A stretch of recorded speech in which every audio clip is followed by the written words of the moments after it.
Selamat siang, Assalamualaikum warahmatullahi wabarakatuh, dan selamat datang kembali di catatan Papa.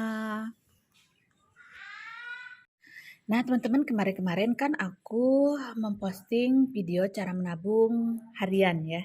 Hampir semuanya tentang cara menabung harian. Ada beberapa teman yang menanyakan bagaimana cara menabung untuk yang mempunyai gaji bulanan atau tabungan bulanan. Nah, teman-teman, jadi di video kali ini aku akan membahas tentang bagaimana cara nabung bulanan.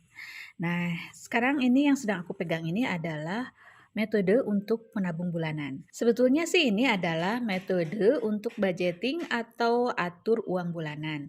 Tapi dalam mengatur uang bulanan ini ada persentase khusus untuk save money atau untuk ditabung. Jadi, metode budgeting ini kalau untuk yang ingin menabung bulanan sudah termasuk ke dalam metode budgeting.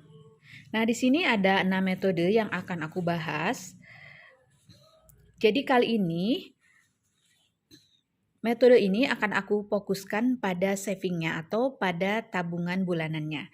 Sekarang kita bahas satu-satu. Aku pilih dulu yang simple. Nah, ini dan ini ya. Ini metode ke-1 dan metode ke-7. Di sini ada skema 20/8 dan 30/70. Di metode 1 ini aturannya atau perbandingannya adalah 20/80 atau metode 20/80. Sedangkan di metode 7 ini adalah menggunakan skema 30/70 ya. Nah, kalau di metode 1 yang angka pertama ini adalah saving.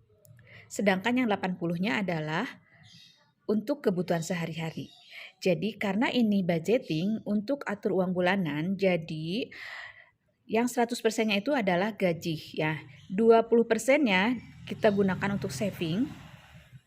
Sedangkan 80% dari gaji untuk memenuhi kebutuhan hidup.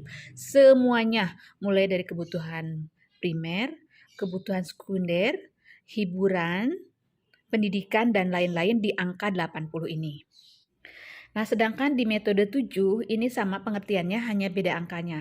Kalau di metode 7 yang 30% dari gaji ini adalah untuk tabungan dan yang 70 untuk memenuhi kebutuhan hidup semuanya. Jadi kedua metode ini hampir sama, hanya beda di angka aja. Kalau di sini save-nya 20%, ini save-nya 30%. Mungkin ini bisa untuk pengantin muda yang belum bisa nabung besar gitu ya. Untuk yang baru memulai, nanti jika sudah sukses dengan saving 20%, maka bisa dilanjut dengan metode 7, yaitu savingnya dinaikin menjadi 30%. Untuk metode 1 dan ke-7 ini menurut aku cocoknya digunakan untuk gaji kecil.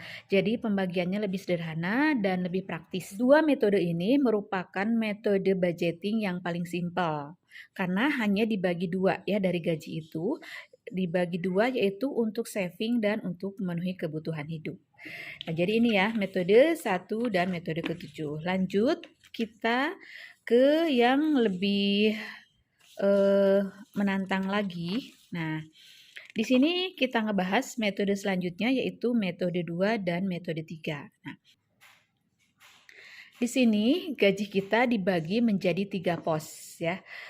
Yang metode 2 ini 20 30 50 dan metode 3 adalah 20 20 60. 20 yang pertama baik di metode 3 maupun di metode 2 ini adalah saving. Saving untuk ditabungkan 20% dari gaji kita. Nah, menurut aku metode yang kedua dan ketiga ini untuk gajinya yang lebih besar dari metode yang sebelumnya tadi aku jelaskan ya, yaitu metode 1 dan metode 7. Kenapa? Karena di sini itu kita mulai memposkan untuk kebutuhan hiburan. Nah, kita bandingkan antara metode 3 dan metode 2. Menurut aku metode kedua ini untuk gajinya yang lebih besar dari metode ketiga. Karena di sini dia memposkan hiburannya udah lebih besar dari metode yang ketiga. Di sini hiburannya 30%, sedangkan di sini hiburannya 20%. Nah, mengapa aku katakan yang 50% kebutuhan hidupnya ini digunakan untuk yang gajinya lebih besar? Masa sih gajinya lebih besar tapi kebutuhannya hanya 50%? Ini kan aneh juga ya. Sedangkan ini yang 60% untuk gaji yang kecil. Nah, karena dengan gaji yang lebih besar, meskipun 50% nanti jatuh angkanya akan lebih besar. Kalau lihat sepintas, angka 50% di sini lebih kecil dibandingkan 60% pada metode 3.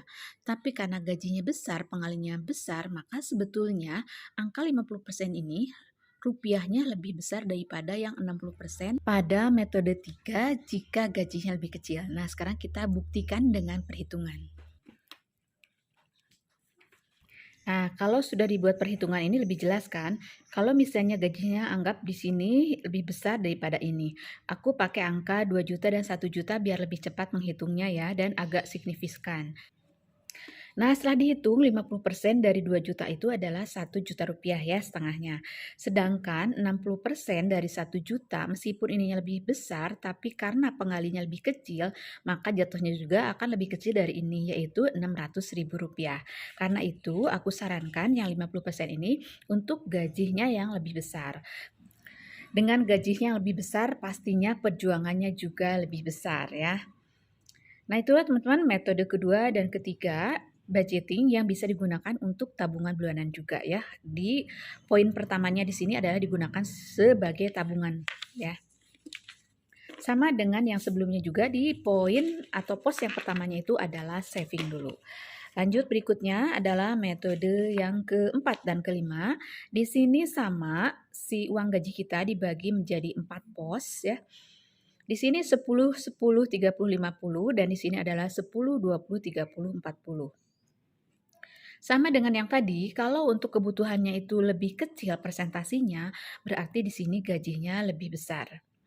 Nah, kita bahas dulu metode yang keempat. Nah, di sini sudah dibagi 4 ya, 4 kategori. Yang 10% yang pertama ini untuk sosial. Sosial ini untuk sedekah dan sedekah di sini tidak selalu harus untuk anak yatim, misalnya ke fakir, miskin, tapi bisa juga kita kasihkan kepada orang tua kita sebagai bakti kita atau kepada saudara, juga mungkin sebagian ada yang ke fakir miskin, ke yatim piatu dan lain-lain. Tapi kita udah alokasikan khusus di sini adalah 10%. Kemudian 10% yang kedua ini baru save.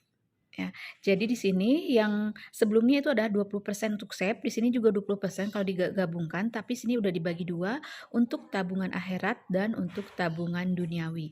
Dan meskipun di sini angkanya lebih kecil, tapi sebetulnya karena gajinya sudah besar, maka hasil akhirnya juga sebetulnya rupiahnya lebih besar daripada yang 20% tadi. Perhitungan simpelnya seperti yang tadi ya, yang sudah aku hitung.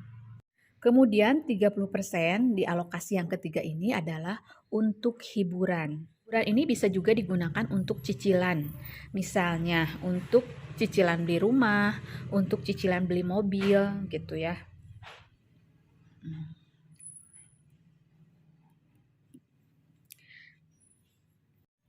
Dan alokasi yang terakhir atau pos yang terakhir adalah 50% untuk kebutuhan hidup sehari-hari.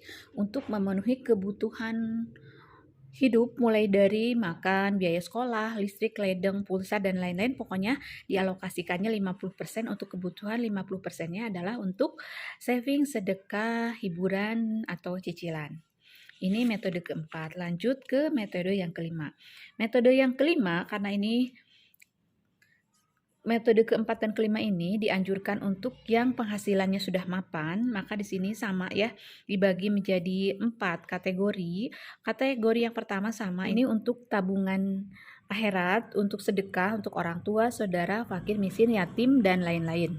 Sedangkan kategori yang keduanya, ya, ini 20%-nya itu untuk tabungan, lebih besar dari ini. Ya, ini hanya 10% dan menurut aku yang menggunakan metode 5 ini untuk yang mempunyai penghasilan lebih besar dari metode 4. Kenapa? Karena untuk memenuhi kebutuhan hidupnya dia hanya ditargetkan 40%. Dan meskipun 40%, ini angka rupiahnya akan lebih besar dari yang 50% di sini. Penjelasannya seperti tadi ya, yang perbandingan gaji 1 juta dengan 2 juta. Nah, teman-teman, jadi itulah cara mengatur budget atau mengatur uang bulanan yang bisa digunakan juga sebagai tabungan bulanan. Nah, ini menjawab pertanyaan dari beberapa teman yang minta metode untuk tabungan bulanan. Di sini ada 6 metode. Nah, ini yang pertama aku jelaskan, yang paling sederhana, kedua ini, dan ketiga ini. Jadi untuk metode yang pertama aku jelaskan, metode 1 dan 7, yang simple banget ini aku sarankan untuk yang mempunyai penghasilan masih sedikit lah ya, atau cukup pas-pasan. Atau cocoknya untuk gaji kecil. Kemudian metode yang kedua aku jelaskan, di sini menggunakan metode 2 dan metode 3 untuk yang penghasilannya menengah. Sedangkan metode yang terakhir aku jelaskan, metode keempat dan metode kelima, ini untuk budgeting atau atur tabungan bagi mereka yang mempunyai penghasilan sudah lebih mapan dibanding yang sebelumnya. Nah, teman-teman, itulah cara ngatur uang bulanan atau budgeting yang juga bisa kita gunakan sebagai cara menabung. Nah, memang di setiap pos atau kategori budgeting ini selalu ada pos untuk menabung dan kebutuhan hidup. Sesimpel-simpelnya budgeting tetap diposkan untuk menabung untuk masa depan. Nah, teman-teman, itulah cara menabung bulanan yang bisa kita gunakan dengan metode budgeting. Semoga bermanfaat. Terima kasih yang sudah menonton. Mohon maaf bila ada salah-salah kata. Assalamualaikum warahmatullahi wabarakatuh.